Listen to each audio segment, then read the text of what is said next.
বন্ধুরা দেখছো চরগোসাপুর রাধানগর।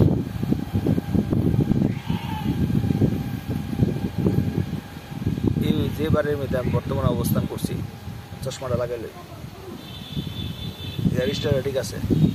যে বাড়ির মধ্যে আমি বর্তমানে অবস্থান করছি, এই বাড়িটা বিশাল পরিমাণে জায়গা নিয়ে বাড়ি করছে। এখানে দুইটা টিনের ঘর আছে, কিন্তু মূল যে কথাটা আমি কইতে চাইতেছি, এখানে মিনিমাম 10টার মতো লিচু গাছ আছে। তোমরা আমার সাথে আইলে লিচু খাইতে পারবে, এটা কনফার্ম।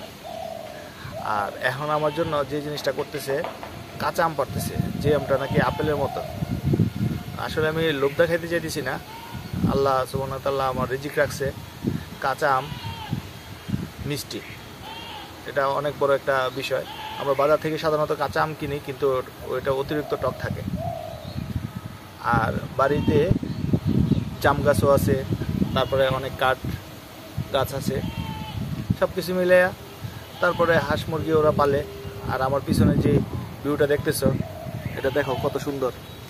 বর্ষার সময় এখন প্রচুর বাতাস থাকে, পানি থাকেও প্রচুর, এখানে অনেক ঢেউ হয়।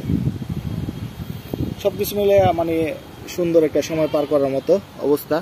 আমি আরো কিছু দেখাই তোমাদেরকে, বাড়ির ভিতরে এরিয়াটা দেখাই। যে দেখো আমার জন্য চেয়ারের ব্যবস্থা করছে ওরা, দেখছো? এই যে দেশি মুরগি দৌড়াদৌড়ি করতেছে, কিন্তু বয়স তো বেড়ে গেছে, এখন দেশি মুরগি খাওয়ার কোনো সম্ভাবনা নাই। ওকে।